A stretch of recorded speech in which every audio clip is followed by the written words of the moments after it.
But when we come with the conservationist term, because even the word conservation, it's not really the real deal. And conservation is actually a white person's idea. It's not even a Black person's or an African person's idea, because us as conservationists, us as Africans, if we think about conservationists, we have been conservationists since the beginning of time.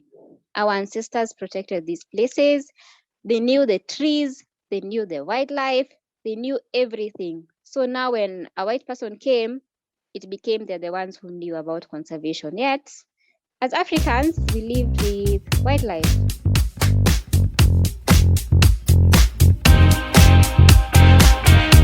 Hello, everyone. Welcome to another episode of the Magnetica podcast. We are so glad that you chose to tune in, and we are so humbled and honored to have you as part of our audience. Today, we have another guest because you know us, we love to learn from other people and hear the different perspectives. And our guest is a conservationist. Yes, I did not butcher that word. Yay! So, her name is Vicki Wangui, and she will let us know what she does. She will introduce herself formally.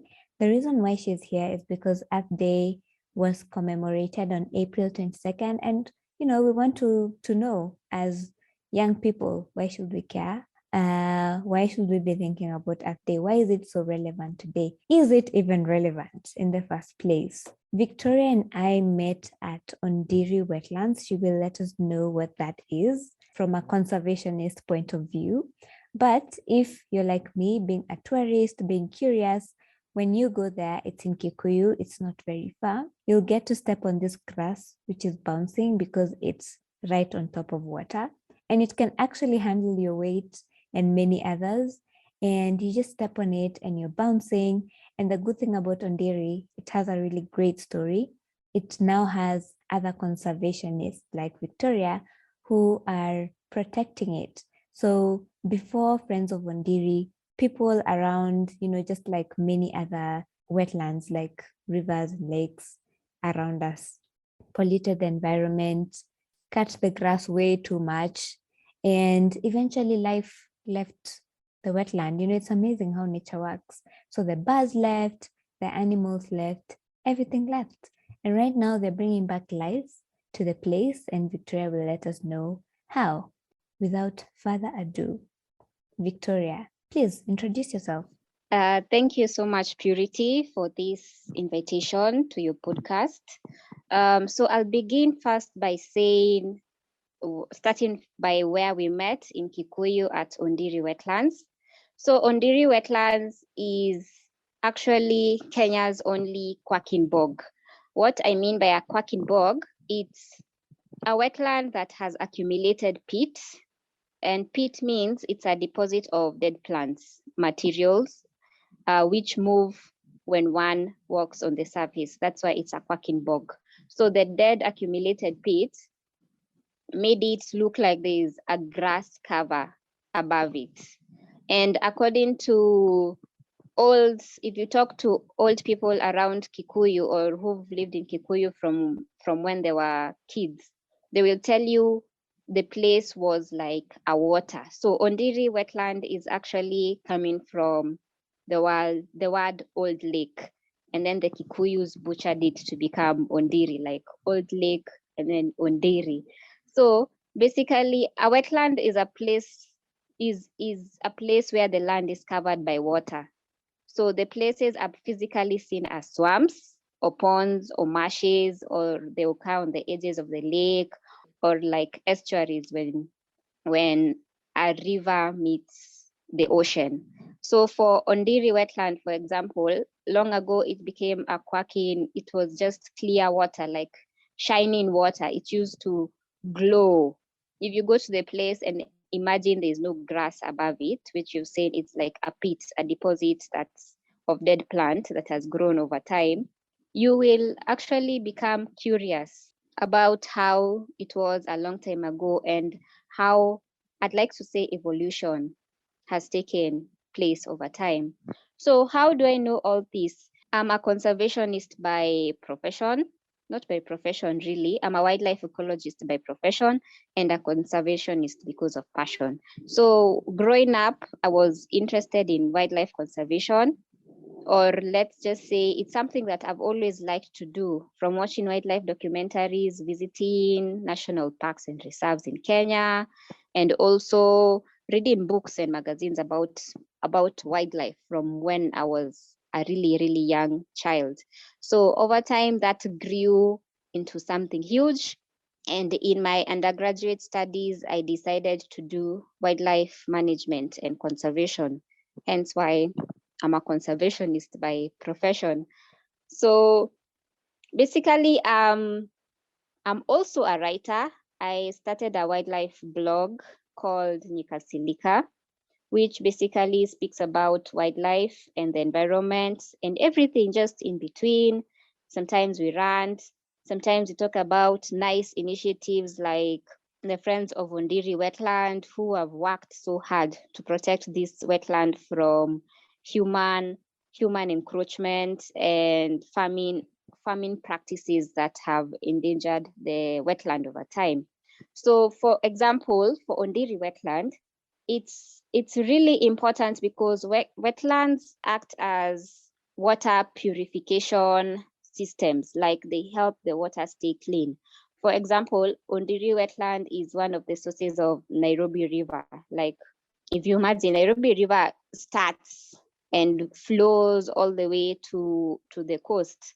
So for Ondiri wetland, from where the water is, it's able to purify the water and extract nutrients and other pollutants from the water, making it safe for drinking.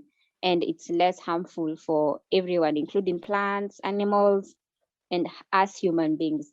Also, wetlands are very good at flood protection. If you realize, like in Nairobi, for example, when there's a heavy rain, it's always flooding in a whole city. And if you come to think about it, Nairobi was actually a swamp in the beginning. So when it floods, there's nowhere the water is going because there's no wetland. All the places have been built up. There's nowhere water can actually be stored. That's why a lot of flooding happens in Nairobi city, for example. So wetlands act as a sponge. Like when it rains, it's able to hold water.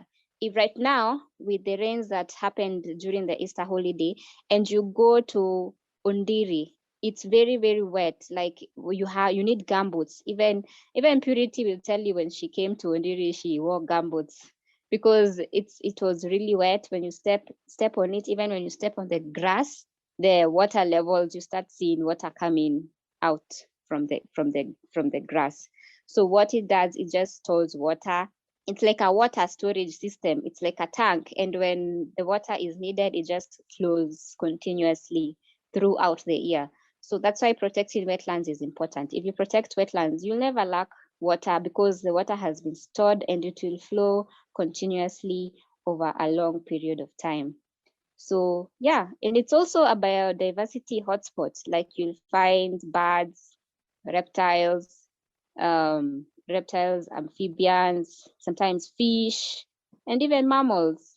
And this ensures that, for example, tourism thrives on wildlife, and especially in Africa, and especially in Kenya. Considering Kenya, we have all of the big five, and we have so many national parks and reserves.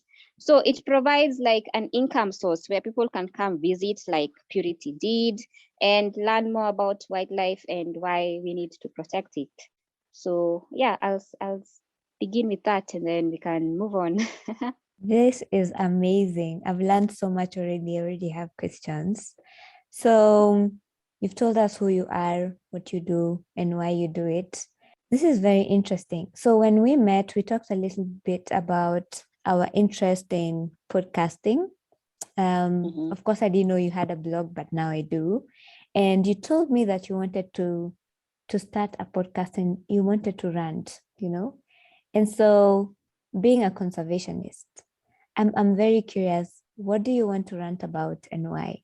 There's so many things to rant about in this conservation space that many people don't know about, or just me being in the conservation space and sometimes seeing things from on the ground, like when you say when you're on the ground, you get to see things and wonder, this is total nonsense. So for example, it's very true. For example, recently, like not so far away, like 2020, when COVID started, the Ministry of Tourism and Wildlife decided they want to fence Nairobi National Park. Well, it's okay, fence it, but it will come at a really huge cost. Most people don't know that Nairobi National Park connects to the Amboseli National Park. And it also connects to the Masai Mara National Reserve. Like there was a time elephants were moving from Masai Mara, and then they were moving all the way, coming all the way to Suswa, and then they were moving all the way, like they were coming, looking to go to Nairobi National Park. That means long ago, it was a whole connection. Wildlife could move from Amboseli to Masai Mara. If you think about that, that's huge. That what have we done? We've built on these corridors, on these wildlife corridors, and we've taken land that was not ours, that was wildlife. So when the ministry wants to fence Nairobi National Park, it raises a huge question. Do we want to fence off wildlife inside a park and make it a zoo? And then at the same time, there are people out there on social media who are saying it should be fenced. But if you think about Kenya in particular, someone wants to fence it so that they can grab land. Because if you make Nairobi National Park a zoo, that means in an ecological perspective, everything in that place will die. Because now lions cannot move, lions and their prey cannot move. So it leads to inbreeding, and in the end, just the wildlife dissipate and they die, and the ecosystem just shrinks and becomes nothing.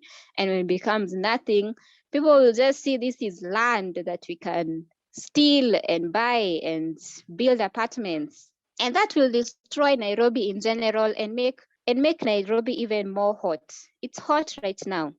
And because of the amount of buildings that are around surrounding it, it brings like a heat, like as the heat becomes located in one particular place. I think I've said so many things. But the heat becomes located in one particular place. But now with Nairobi National Park, if it's protected, then if we talk about global warming, it ensures that there's a balance. Like if you consider, if we decide we are building apartments on Nairobi National Park, we're just destroying ourselves and we don't realize it. And the reason for fencing was to reduce human wildlife conflict. But if you think about it, the neighboring communities are Maasais who live mostly on the southern part. The Maasais have been living for wildlife for the longest time possible. So even when they have issues of human wildlife conflict, of lions attacking them, lions attacking their livestock, it's something they've lived with and they've learned to adapt with. But when we come with the conservationist term, because even the word conservation, it's not really the real deal. And conservation is actually a white person's idea. It's not even a Black person's or an African person's idea, because us as conservationists, us as Africans, if we think about conservationists, we have been conservationists since the beginning of time. Our ancestors protected these places. They knew the trees, they knew the wildlife, they knew everything. So now when a white person came, it became they're the ones who knew about conservation. Yet, as Africans, we lived with wildlife. So the reason I want to start a podcast is to just rant about all these things. There's so many things to rant about.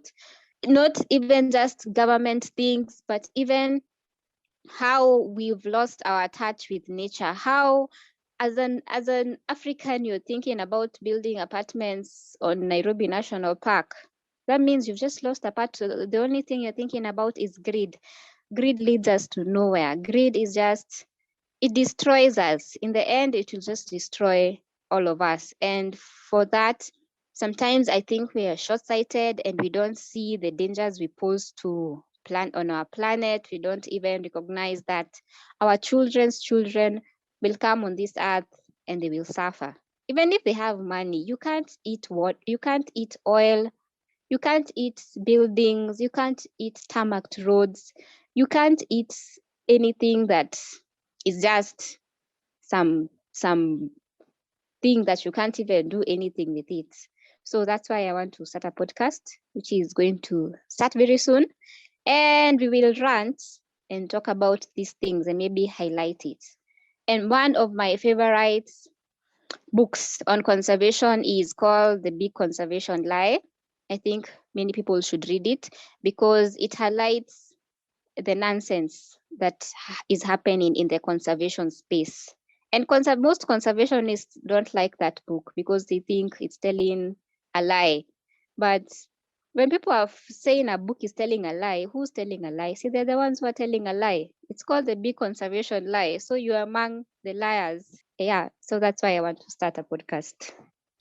So you've talked very passionately, about how we're not making very strategic decisions as far as how we interact with nature, and you've given a very good example.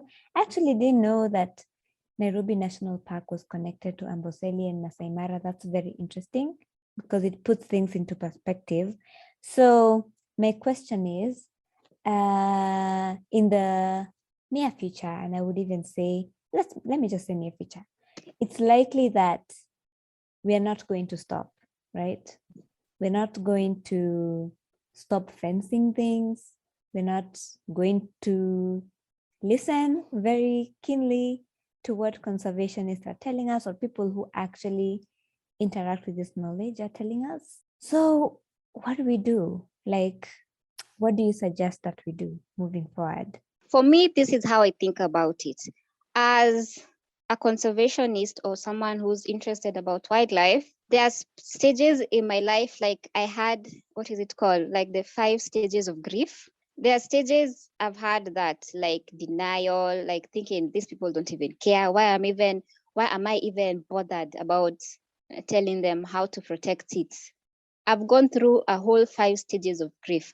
And if you talk to conservationists or especially climate activists, they will tell you they go through the same thing. Sometimes you're seated and you can't sleep because you're stressed. And then you wonder why you're stressed. You're stressed because people don't understand why you're protecting what you're protecting. So for me, I just woke up one day and decided I'm not going to stress myself. I can't control this. I can't control what is happening. I can't control how human beings are thinking. That shouldn't be my problem. The thing is, I encourage people to be responsible human beings, to be honest, to just look at how they live their lives and take action in the smallest way.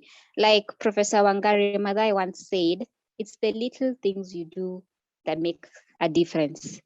I don't expect you to become a conservationist or study wildlife ecologist and make a difference. In fact, you will barely make a difference. From if I follow the path of being a wildlife ecologist, I'd be somewhere in the field studying an animal or studying an insect or studying a plant.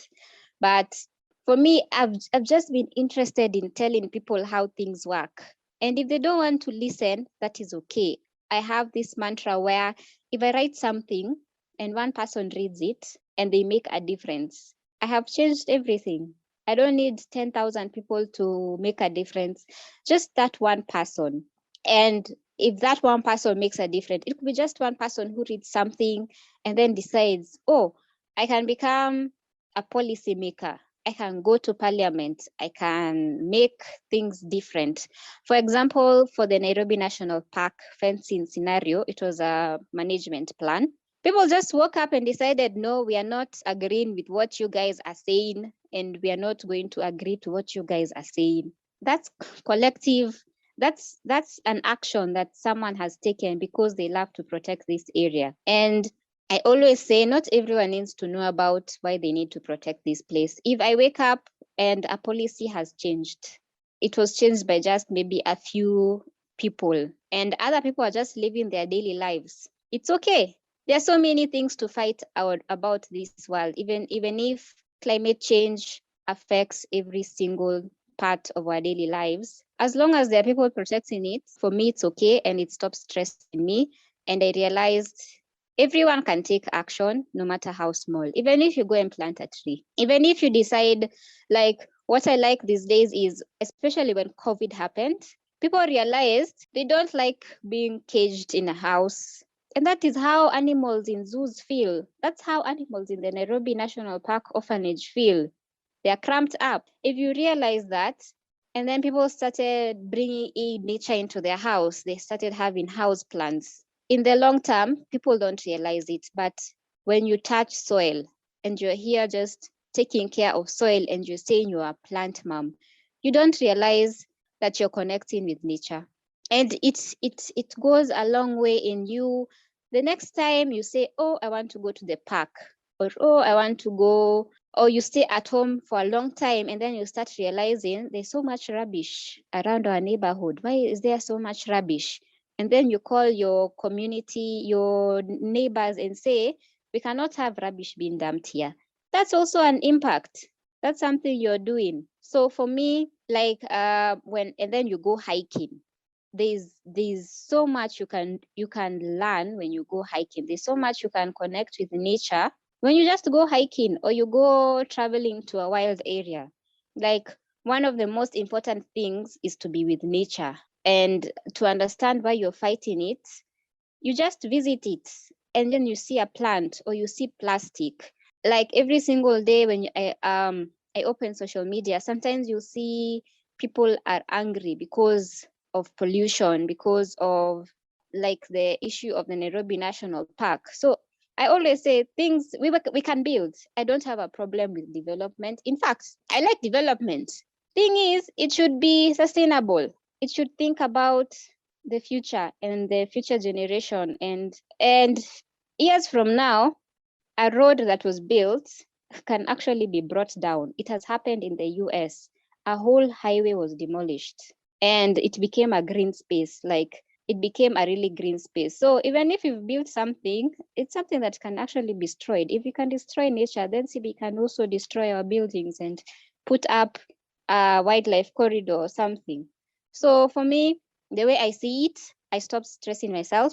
I went through the 5 stages of grief as a conservationist, and realized there's always hope, and realized if people, I don't have to force people to understand.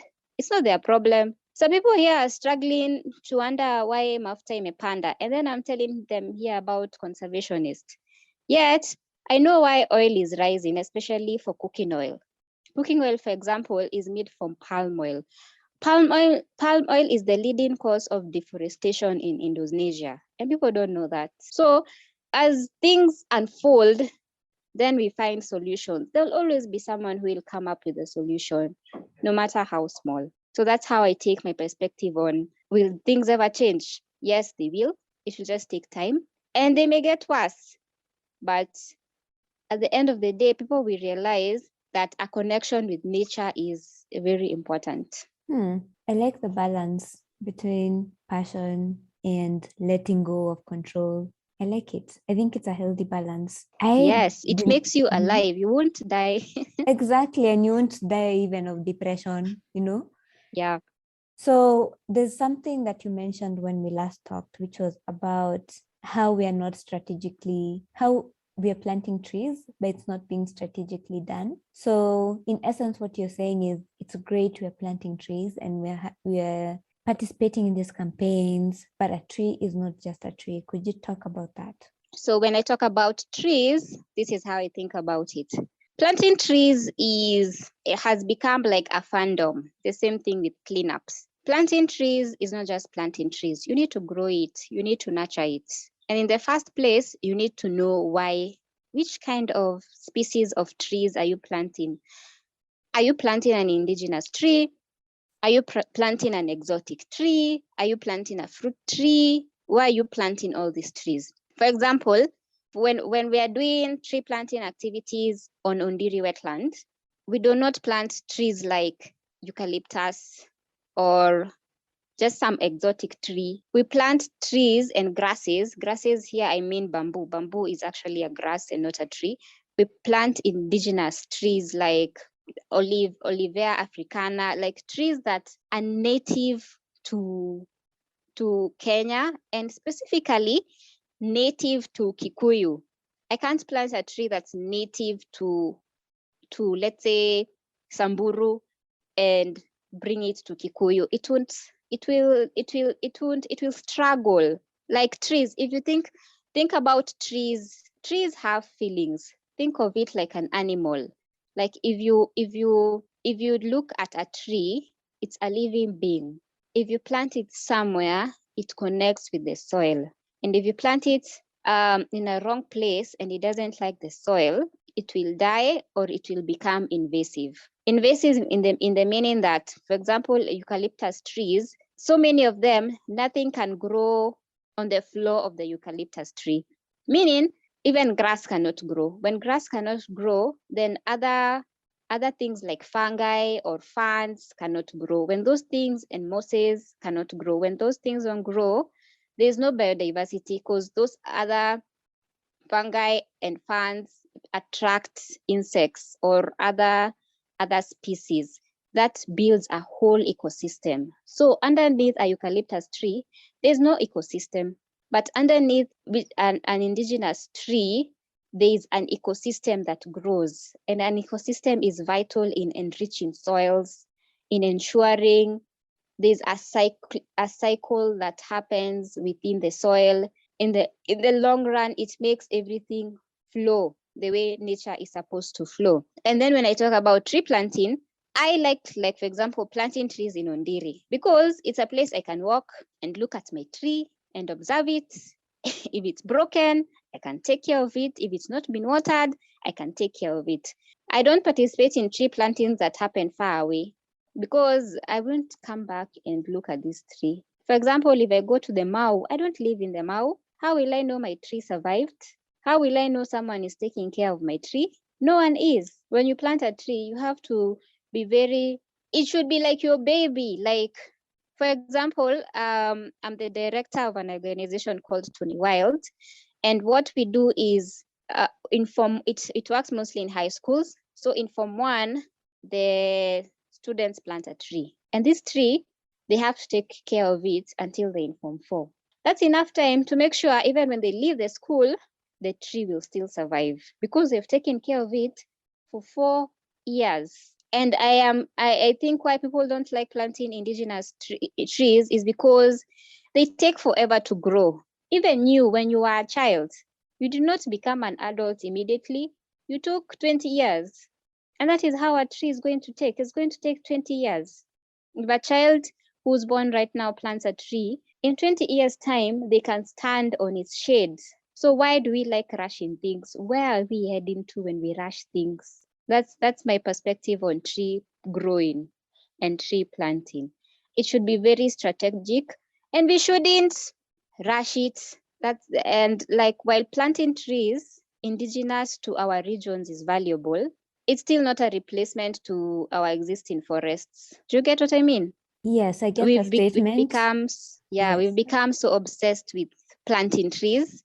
We are forgetting our forests and we are going to cut forests. You know, it doesn't make sense. You're here busy planting trees, but then there's Mau forest which you're cutting or Mount Kenya forest which you're cutting. Who are you helping? You're solving one problem and killing another one. That is so interesting. You know, my neighbor has children and they're all small and they're all very stubborn because they're small and they have so many stories and they don't let her go. And I look at her and I tell her, you're very patient. You know, you're a very patient woman. And she laughs and she told me, what else do you want me to do? You know, there's nothing I can do. I can only be patient. So when you're talking about the trees and how you just need to be patient with it, I thought this is a very good exercise.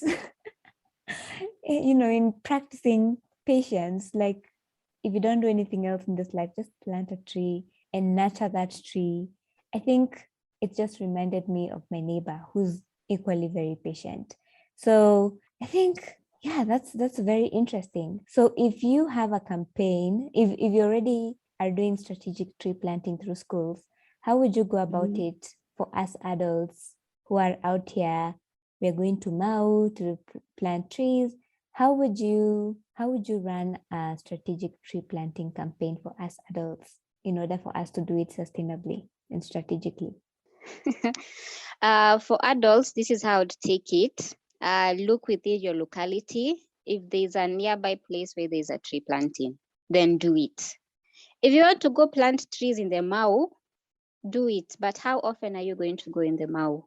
I always think of it like, in the first place, especially as adults, as adults, we have the ability, we are voters.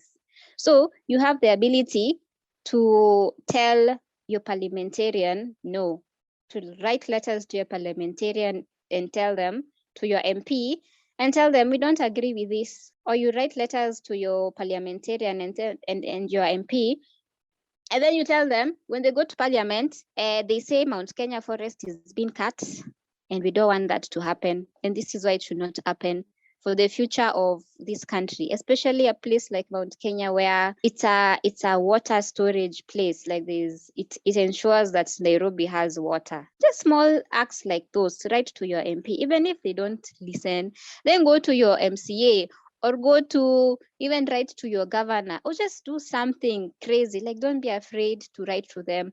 I always say we have the power as people. People don't realize this, but even if we elect leaders and they are rubbish type of leaders, we still have the power to tell them what to do. Even if you didn't vote for them, you have the power to tell them what to do. And that is their work.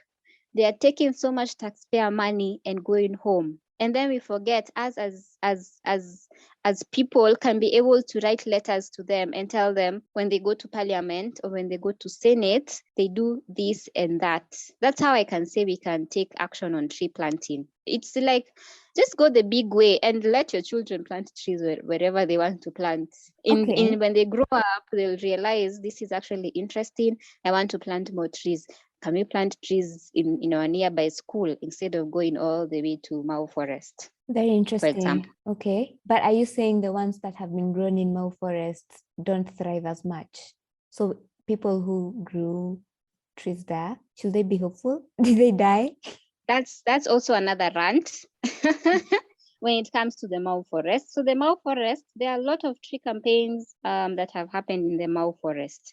But this is how I look at things in the Mau Forest. In the first place, the indigenous people who are living there were chased. But why were they chased? Why were they not taught you can plant this tree along with your maize, along with your beans, along with your whatever you're planting? If you go plant trees, like I've been to the Mau, and there are some areas where you see trees have been planted and they're not thriving anymore because no one is taking care of them. When you went to plant trees in the Mau, did you ensure there were local people there, or it was just you coming from somewhere, whether it was Nakuru or Nairobi, and then going all the way there? Did you look around and see the local people? Did you talk to them? Did you tell them you will be taking care of this tree? Are you willing to take care of this tree? That's what I mean by trees in the Mau or trees somewhere far away. Like, I've been to places like Mount Kenya not recently, like you go there and then you hear there were people who came to plant trees, yet there are no trees because there's no one to take care of them. A place like Mount Kenya, an elephant will come and eat the shoots. So it needs to be like guarded or planted in a place where it can be fenced off for a while until the trees mature, because elephants are very destructive, until the trees mature and then left open once the trees mature. So like for tree planting, for example, it will be quite strategic. Like, even if it's done in a national park, you can decide we're going to fence off this area for like 5 years until the biodiversity comes back. Like, it shouldn't be just, we're going to plant trees, yay! And then when you come back 2 years from now, will you see that tree? Or where will the tree be? That's what I mean. Yeah, and someone might think fence it off for 10 years and think that's a long time, but it's really not. Because as you grow up, you Yes. see yourself, you were once 10 years old, and then you were 20, and then you were 30. Time flies. So it's not a long time at all. Mm-hmm. And I have a suggestion for you. Since you have a blog, I think a lot of people who listen to this would be wondering, okay, I can write a letter to the governor, but they probably don't even know what to say. Could you please write out a template on your blog on what to say, how to address them, and then, or just, when you're starting your podcast, just let us know how do we go about it? Because I can tell you for a fact, for free, that after people vote, after every 5 years, most people don't even interact with their MPs at all. A Yeah. lot of us don't even know. We can write a letter, or we can even call them, or use whatever channels to express ourselves. So this is new. So if you could just tell us how to do that, that would be amazing. It would break down a barrier, I think. That's something I can do. Like, there's an organization I used to work for. We actually used to write templates for maybe major issues. So I can actually work on just writing a letter, but it's as simple as just stating your facts, just writing who you are, who you're writing as, why you're writing, just simple way. Even if it doesn't get read, you'll sit at the back of your mind and think I wrote a letter. The problem is people want action now. But if you think about it, the environment should be number one issue, by the way. It should be the number one topic of discussion. Because if you talk about the environment, we would not be having droughts. That will be something for the forgotten of the past. We would not be having water shortages. We would not be having flooding. What else is facing this country? We will not even be having health issues if we protect the environment. But we don't think of it that way, as we want to solve droughts. But to solve droughts, it has to be in the environmental way. To Okay. solve just simple things. So yes, I can mark on writing a draft letter. But the thing is, with writing a letter, I can be writing a letter. Maybe there was sometimes they do call outs in the newspaper for public participation on a specific issue that is environmental. You can reference, let's say, something like that. But I can actually work on doing a letter on that, or bring someone who's actually or have a guest writer, or when I start my podcast, have a guest come who's actually very involved in policy making, because that's entirely policy making. That would be perfect. Environmental policy. Yeah. Yes, who can break it down Yeah. very simply, and especially during this election year. I think more people need to know about it. Yes, they do. Okay, second last question from me. So at the very local level, household level, right? How do we continue pursuing wealth, material wealth, because that's what most people are focused on, while still adopting sustainable practices? Can we do both? Do we have the headspace for both? Do we have the capacity to put things into that perspective? Because that's one perspective. Yes, it's actually very simple. The people don't realize it. I'll give an example. For example, people in, what is it called? I don't like calling it what I want to call it. Like people in Kibra, you will find that they keep containers, or they collect containers, like plastic containers. They keep them, they reuse them, or if they don't reuse them, they sell them, or they keep a bunch of them which they sell, and they still live their life. Do you know that is sustainable practices that we do not realize they actually do? If you think about someone in the rural area, they will keep the bread packets and the unga packets, and they will use them later. That's a sustainable practice that they do. The problem with the quote unquote middle class, there is the issue of, we like to think we can have this thing and throw it away. But this throwaway mentality, it's so bad, because where are you throwing it away? It will still come back. So for me, for example, in the terms of quote unquote middle class and building wealth and all those things, you can do simple things like stop using plastic in your house. You have no idea how huge that will have an impact.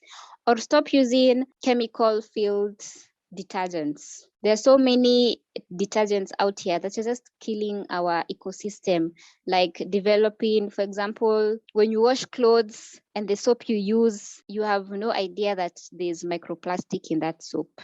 That microplastics ends up in the water system, It goes all the way to the ocean, to our rivers, to our system all over for water, to even our underground water. Just doing simple things like that. Living a sustainable lifestyle for me means sitting down and looking at what do you throw away on a daily basis. Do you throw away food, which can become organic fertilizer? Do you throw away plastic, which you didn't actually need in the first place? Do you throw away clothes which you can give out or mend? Maybe it was just a small torn, a small tear, and then you saw, I can throw this. But you could mend it. Why are you throwing it? That's why we have tailors to mend these things, or you can tailor it yourself. So just simple practices. Just sit down and look at what you produce. It could even be simple as you might be having 5 cars in one household. It's a lot. That's a lot of carbon footprint that house has. They're producing so much. If everyone is going with their own vehicle and they're going to the same direction, why can they go with one car? Just simple acts. Or why can they walk? Let's say you're walking from, let's say, Ondiri to Kikuyu, and then you take a bike. For what purpose? It's very near. You can decide to walk. Just those simple steps that make a difference, just small things. Just look at how you're living your life, what you're doing, and what you can change. And then it will make a huge difference. All right. And I don't think this means that, people should stop having fun or not consume what they are interested in. I think it's just what are we willing to do away with, and then do away with that at least. Yeah.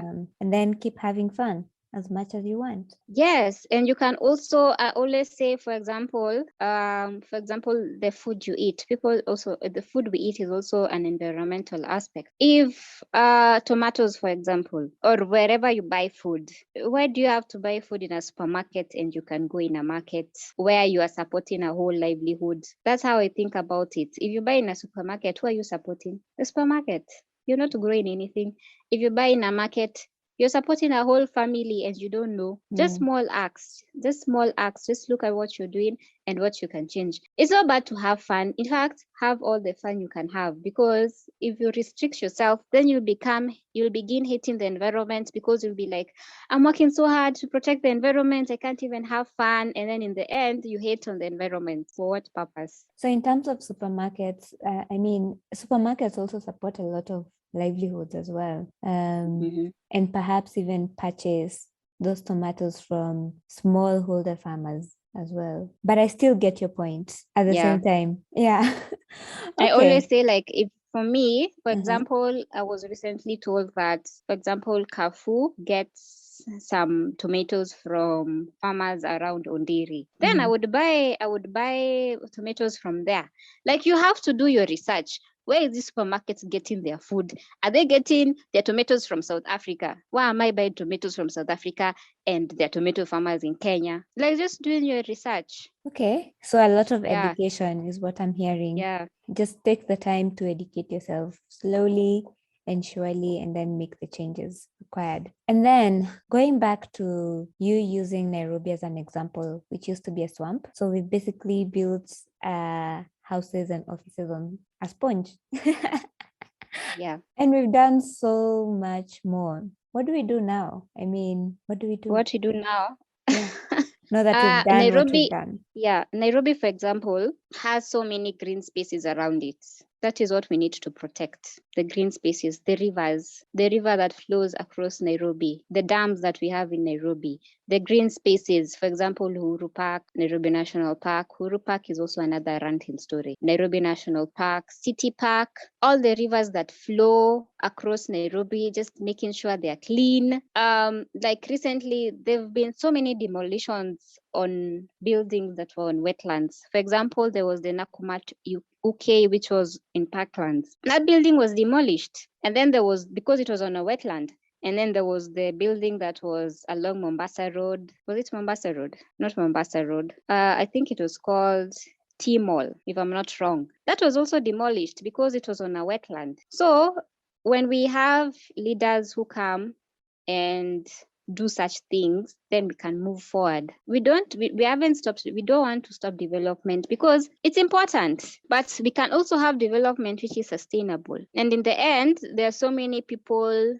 that people actually don't know, but there are so many campaigns going on right now to protect green spaces. in Nairobi. And it's not even the green spaces like the ones I've mentioned. There are so many green spaces in even Githurai, in even Kibera, that currently young people are working to reduce, to stop pollution, for example, or like collect litter, like plastic litter, and use it for valuable uses. There's so many things going on, and I think that is what needs to be highlighted. Then there can be more hope, and then people can realize people are actually taking action on the ground, and I can also do my little thing. So I don't think it's a dead end. For me, I don't think it's a dead end, because like I said earlier, I have gone through the grieving process and realized what is working and what is not working. Awesome. How do we know about these campaigns and green spaces? At the very least, is there a resource? Currently, there's no resource, but there will be one in, I'd say, between now and before the elections. There's a campaign going on called Cities for Forests, which is working towards enlightening people about green spaces in Nairobi and what you can do to protect them. And there's also a group called Daima Coalition Group, or you can check, I think it's Daima, it's called Daima Coalition Group. You can check it on social media. It's working with so many environmentalists, Daima Green Spaces on social media. It's working with so many environmental conservation organizations to bring green spaces into the limelight. Awesome. I think that's a great way to end this conversation. Honestly, has brought up more questions in me than I started.